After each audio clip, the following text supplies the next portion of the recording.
Bonjour à tous et à toutes, je suis ravie de vous retrouver aujourd'hui en vidéo pour vous présenter un point lecture. C'est du coup mon point lecture avec mes dernières lectures de juin et mes premières lectures de juillet. J'ai donc 4 romans et 2 titres graphiques à vous présenter aujourd'hui et vous allez voir que dans l'ensemble j'ai fait de très bonnes lectures ces dernières semaines. Je vous parlerai donc tout d'abord de Positive par Cameron Garrett. Ensuite je vous parlerai de Un grain de moutarde par Leila Ibrahim. Après, ce sera au tour de La Cité de laiton par S.A. Chakraborty. Puis je vous parlerai de Sauver Mina par Catherine Cuenca. Et côté graphique, je vous parlerai tout d'abord de ma lecture du roman graphique de la bande dessinée Les Fées de Cottingley. Et ensuite, je vous parlerai de ma lecture de L'Éden des sorcières. Je vais donc démarrer tout de suite avec Positive par Cameron Garrett. C'est aux éditions de la collection R et c'est un titre que je vous ai déjà présenté il n'y a pas très longtemps en vidéo puisque je l'avais mis dans ma vidéo de 7 recommandations pour les 7 lettres du sigle LGBTQIA que j'avais fait du coup à la fin du mois de juin pour le Pride Month. Et du coup donc voilà, j'avais tout juste fini cette lecture quand je vous avais tourné la vidéo. Du coup pour ce qui est donc de Positive par Cameron Garrett, il s'agit du coup de l'histoire de Simone qui est une jeune adolescente noire et bisexuelle et séropositive. Elle est élevée par 2 papas et elle est donc au lycée. Elle est très fan de comédie musicale et elle fait partie de la troupe de comédie musicale du lycée. Et en parallèle de tout ça, en fait, elle va tomber amoureuse d'un jeune garçon de son lycée. Elle va se rapprocher de lui et va se poser la question de comment lui annoncer qu'elle est séropositive parce qu'elle veut lui dire, mais quand leur relation commence à devenir plus sérieuse, mais elle a très peur du rejet étant donné que c'est déjà ce qui s'est passé par le passé. Donc voilà, du coup ça pose pas mal de questions là-dessus, elle s'interroge beaucoup sur comment est-ce qu'elle va pouvoir le dire, etc.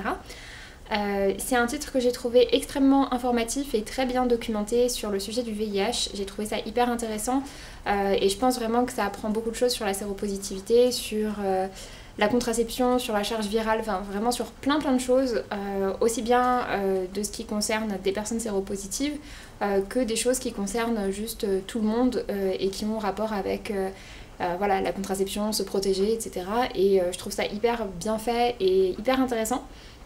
Par contre, voilà, comme je vous l'ai dit, finalement c'est un livre qui aborde ce sujet-là principalement, mais également plein d'autres sujets. Et je trouve que parfois il y a peut-être un petit peu trop de choses dans un seul livre. Peut-être l'autrice aurait dû prendre certains de ses points, certaines de ses idées.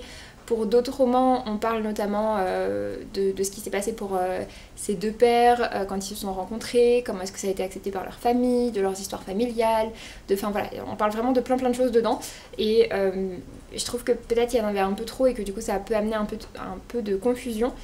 Mais par contre c'était vraiment très chouette. Je tiens également à préciser que c'est un roman young adulte, c'est publié à la collection R, que du coup c'est destiné à un public au départ quand même d'adolescents et donc ça parle de thématiques adolescentes avec des premiers amours, etc. Du harcèlement, d'amitié, enfin bref voilà, toutes ces thématiques là assez propres à l'adolescence globalement. Et voilà, il faut le garder à l'esprit, c'est normal, c'est un livre qui vise ce public là. Du coup je lui ai mis la note de 17/20, je vous le recommande vraiment pour tout l'aspect informatif. Je trouve vraiment que c'est un livre qui apprend beaucoup de choses et qui pour ça mérite grandement d'être découvert. Ensuite, j'ai donc lu Un grain de moutarde par Leila Ibrahim, qui est en quelque sorte la suite du roman Le Crocus jaune. Ils sortent donc au départ chez Amazon Crossing et ensuite ils sont repris aux éditions Charleston. Le premier tome, du coup Le Crocus jaune, est déjà sorti chez Charleston et le deuxième tome, donc celui-ci, arrive le 17 août chez Charleston si ça vous intéresse. Mais du coup voilà, sinon ils sont également disponibles sur Amazon, en version traduite et publiée par Amazon Crossing avec du coup ces formats papier qui sont globalement des grands formats. Et du coup donc c'est une suite / compagnon dans le sens où on suit la génération suivante et il y a également un 3e volume qui s'appelle Golden Poppies qui existe en anglais, qui pour l'instant n'a pas du tout été traduit et que je découvrirai avec grand plaisir. Du coup pour ce qui est de cette histoire, donc on va suivre du coup la génération suivante. Dans Le Crocus jaune, on suivait l'histoire d'une femme qui est la nourrice d'une jeune fille blanche dans une plantation et donc c'est une femme noire et on voyait finalement l'attachement très fort qu'il y a entre ces 2 femmes. et qui est beaucoup plus fort qu'entre la jeune Lisbeth et sa mère. C'était, voilà, ça parlait vraiment de tout ça, c'était hyper intéressant, ça se passait du coup à la fin de la période de l'esclavagisme. Et puis donc dans Un grain de moutarde, il y a pas mal d'années qui sont passées, la guerre de sécession a eu lieu. Du coup, officiellement, l'esclavagisme est aboli, sauf que les choses sont encore assez compliquées. Et donc, on a à la fois Lisbeth et Mattie qui, toutes les deux, donc les deux personnages du premier tome, toutes les deux avec leurs familles respectives vont se retrouver en fait à retourner dans le sud des États-Unis, à retourner vers la plantation, etc. Pour des affaires familiales, chacune de leur côté. Et on va voir comment les choses ont changé, mais encore pas tellement. Et on voit que voilà, tout ce qui est de l'abolition de l'esclavagisme, des droits civiques, etc., on est encore très très loin du compte. Donc voilà, c'était vraiment hyper intéressant de voir finalement toutes les barrières encore présentes et même s'il y a eu une évolution, de voir tout ce qui reste encore à faire. Donc voilà, c'était vraiment hyper intéressant et du coup j'ai hâte de suivre, de lire Golden Poppies dans lequel on va pouvoir donc encore s'attarder à la génération suivante, puisqu'ici finalement on va dire que les deux personnages principaux c'est Lisbeth, sauf qu'elle était plutôt enfant dans le roman précédent, et puis Jordan qui est la fille aînée de Mattie. Sa fille aînée, non, sa deuxième fille, son deuxième enfant. Donc voilà, en tout cas ça a été vraiment une très chouette lecture, c'est une autrice que je vous recommande, j'aime beaucoup son écriture, je la trouve vraiment très chouette, je trouve qu'elle nous emmène vraiment complètement avec elle, c'est des romans avec de chouettes émotions aussi, donc voilà, je vous recommande, et puis je trouve que c'est intéressant par rapport à tout ce qui est des liens d'attachement, etc. Et d'ailleurs je crois que c'est là-dedans que travaille Laila Ibrahim, il me semble que son métier s'attarde vraiment à tout ce qui est justement des questions d'attachement maternel, etc. Et que je trouve que ça se ressent pas mal finalement dans ces récits. Donc voilà, du coup celui-ci aussi je lui ai mis la note de 17/20. Ensuite, j'ai donc lu La Cité de Laiton, donc le premier tome de Davabad, par S.A. Chakraborty aux éditions du coup de Saxus. J'avais craqué pour le hardback parce que je le trouve vraiment super beau. En dessous, voilà. Ah. Donc oui, c'est vraiment un très très chouette objet de livre. J'étais très curieuse de découvrir ce titre de fantasy orientale. C'est de la fantasy à cheval entre de l'adulte et du young adulte, on va dire, donc c'est quand même quelque chose... C'est un univers qui est assez poussé, mais avec certains schémas qui font plutôt penser à du young adulte, je trouve. C'est un titre que j'ai beaucoup apprécié par son univers hyper riche et complètement dépaysant. J'ai trouvé que de ce côté-là, c'était vraiment un énorme point fort du récit. Après, pour ce qui est des personnages, je trouve qu'en fait c'est des personnages où même au bout des, je sais plus combien, 600, 700 pages, finalement j'avais pas forcément l'impression de si bien les connaître que ça. Je trouve qu'il restait encore une grande part de mystère autour d'eux. Alors peut-être que c'est pour développer dans les tomes suivants, mais je trouvais que voilà, j'ai peut-être manqué un petit peu d'attachement pour les trois personnages principaux. Il y a certains schémas narratifs que j'ai l'impression d'avoir un peu déjà vus aussi. Mais par contre, vraiment, je trouve que l'univers est incroyable.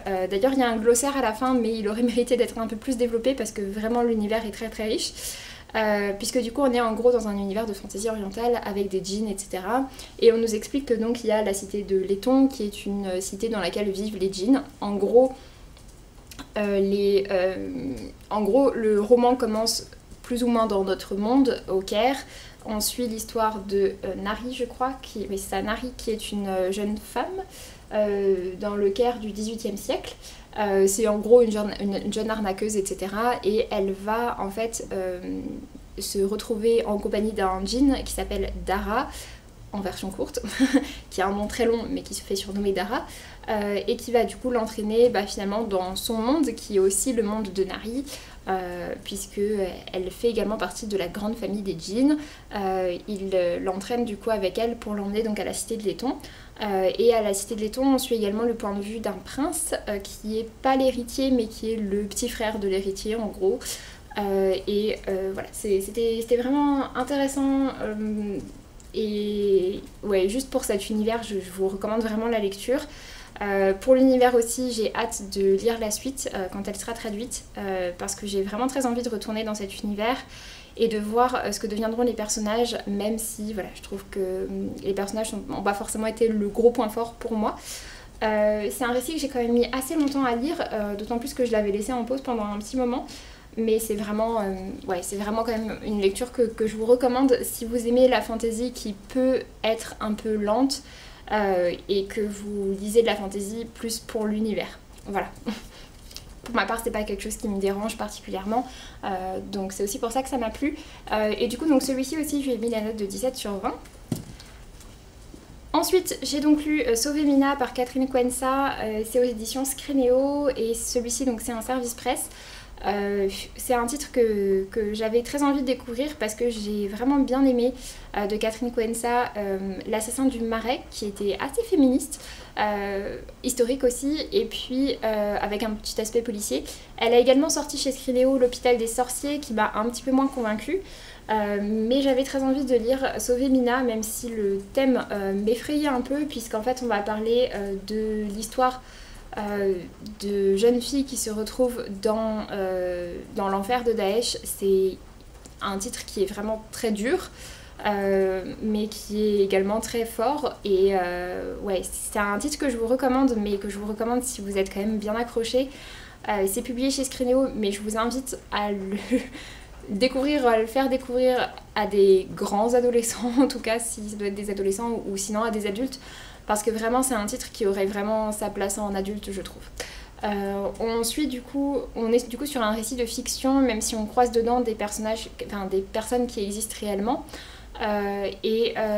Du coup donc on va suivre en fait l'histoire de comment elle s'appelle déjà, de Amal, qui a 16 ans, qui est une Yézidi. Donc les Yézidis, c'est un peuple, c'est une religion et un peuple du coup qui vit en Irak. Non, je sais plus, j'ai un gros doute.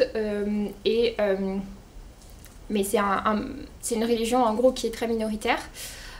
Et que l'État islamique considère comme étant des adorateurs de Satan, parce qu'en fait le dieu qu'ils vénèrent est considéré plus ou moins comme le diable. Enfin, c'est un peu compliqué par certaines religions, et du coup pour ça l'État islamique vraiment a décidé de les éradiquer, donc en fait d'éradiquer tous les hommes, etc., et puis de prendre les femmes pour en faire en gros des esclaves sexuels ou des femmes de combattants de Daesh suivant, voilà. Ça pour ça c'est ce qui est vrai. Et donc du coup nous on suit l'histoire de Amal, qui est donc une jeune Yézidi de 16 ans qui a une demi-sœur qui s'appelle Mina, à laquelle elle est vraiment très attachée, et elles vivent pas en fait au même endroit, puisque Mina vit dans un village assez dans la montagne, assez éloigné, alors que Amal vit en ville avec leur père. En fait l'État islamique progresse de plus en plus et plus vite que ce qu'il pensait, et finalement donc Mina et son père vont réussir à partir, Amal et son père vont réussir à partir, sauf que le village où est Mina va être envahi, et Amal va perdre la trace de Mina, et Mina a été faite prisonnière par Daesh. Et donc du coup on va suivre donc Amal qui va donc tout faire pour essayer de sauver Mina. Pour ça elle va s'engager dans, je sais plus comment ça s'appelle, j'ai un gros trou, dans le front de révolte féministe, de révolte de groupes de femmes qui sont combattantes et qui combattent contre Daesh. Ça c'est quelque chose qui existe vraiment aussi, et voilà, donc du coup on suit toute cette histoire là, et en parallèle de ça on suit tout ce qui se passe pour Mina. Donc c'est vraiment un récit qui est très difficile. Heureusement il y a le côté quand même un peu trame narrative autour qui est créé par Catherine Coenza, qui fait que par le prologue déjà en fait on sait que bon ça va pas trop mal se finir. Et du coup qui amène quand même une petite touche d'espoir, parce que sinon autant dire que c'est franchement très sombre et c'est juste horrible. Donc voilà, c'est pas à mettre entre toutes les mains, mais si c'est un sujet sur lequel vous avez envie de vous renseigner, je vous recommande vraiment cette lecture. C'était hyper intéressant, très difficile mais hyper intéressant.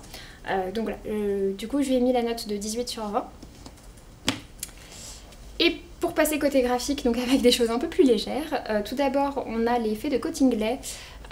Donc c'est écrit par Sophie de la Villefromois et dessiné par Sébastien Pérez, et c'est aux éditions Soleil dans leur collection Métamorphose. Donc c'est le format des bandes dessinées, des grandes bandes dessinées super jolies, confond des éditions Soleil. Pour ce qui est des illustrations, ça ressemble à ceci par exemple. Il y a certaines illustrations en couleur et d'autres en noir et blanc, et puis donc sinon en fait c'est vraiment du texte. Voilà. Il y a des grandes pages de texte et puis également des illustrations en pleine page. Je l'ai lu du coup en version numérique, et du coup donc les Fées de Cottingley, si vous connaissez pas, c'est une histoire qui est vraie. C'est l'histoire en fait de deux cousines en Angleterre qui ont fait croire en fait qu'elles avaient vu des fées, qui ont fait en fait des photomontages, des sortes de trucages de photos, et qui les ont montrées pour montrer en fait qu'elles voyaient des fées, en sachant en fait qu'elles croyaient aux fées, mais juste par contre les montages photos, enfin c'était vraiment des montages, et elles en étaient complètement conscientes. Mais voilà, et donc du coup, sauf qu'il y a beaucoup de personnes qui vont s'y intéresser, y compris des écrivains de l'époque, etc., qui vont les croire, des choses vraiment assez importantes, et finalement c'est que de très nombreuses années plus tard, puisqu'elles font ça quand elles sont enfants, et quand elles deviennent de vieilles dames, eh bien elles vont révéler en fait que tout était faux, que tout était des trucages. Donc voilà, du coup c'est une histoire qui est vraie, que je trouve hyper intéressante et hyper intrigante. Et du coup c'est pour ça que j'avais très envie de découvrir ce livre-là, qui du coup donc raconte toute cette histoire, et avec donc les photos, enfin avec donc des dessins, etc. qui accompagnent. J'ai trouvé que le texte était assez particulier. C'est un livre du coup qui est quand même assez court, et le texte est assez particulier, il est vraiment très pointillé. Du coup je sais pas si c'est parce qu'il voulait rester le plus vrai possible et en s'inspirant que de ce qui était sûr, ou s'ils ont quand même brodé autour, mais peut-être que ça aurait mérité d'être un peu plus complété, parce que je trouve qu'on passait très vite d'une chose à une autre, et que les transitions n'étaient pas toujours hyper évidentes. Donc voilà, j'ai trouvé que, j'aurais bien aimé en fait que ce soit un petit peu plus détaillé et en apprendre un peu plus dessus, parce que c'était, du coup ça avait un côté peut-être un peu trop décousu pour moi. Les dessins sont vraiment super jolis, j'aime vraiment bien ce qui est fait, mais voilà, c'est vrai que j'aurais bien aimé quelque chose d'un peu plus complet. Du coup donc celui-ci je lui ai mis la note de 15 sur 20. Et pour terminer, j'ai donc lu le premier tome du manga L'Éden des sorcières aux éditions Kiun, et c'est écrit du coup par Yu Meiji. On est du coup sur un titre, en fait à la librairie il était vendu comme étant à la croisée entre l'Atelier des sorciers et Magus of the Library, qui sont deux séries de mangas que j'adore. Du coup forcément j'étais curieuse de le découvrir. Alors je comprends pourquoi est-ce qu'ils ont dit ça, parce qu'effectivement il y a le côté sorcière, et il y a une sorte de côté d'apprentissage, même si c'est assez limité. Et puis il y a le côté monde magique assez étendu, avec des dessins très détaillés, comme ça peut être le cas dans Magus of the Library. Je vais essayer de vous trouver des dessins qui montrent ça.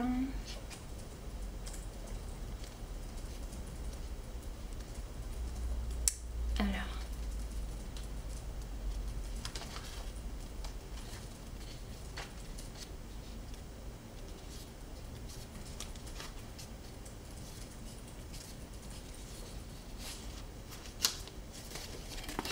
Par exemple si on prend ça, ben voilà, il y a des dessins quand même assez détaillés, parfois aussi des grands dessins comme c'est le cas par exemple dans Magus of the Library. Donc ouais, vraiment c'est au niveau des dessins je trouve ça vraiment très chouette, c'est des dessins très détaillés, c'est vraiment ce qui me plaît. Du coup on suit l'histoire donc de cette jeune fille qui vit avec sa grand-mère, je crois, dans une sorte d'oasis, puisqu'en gros on nous explique que dans cet univers toutes les plantes, etc.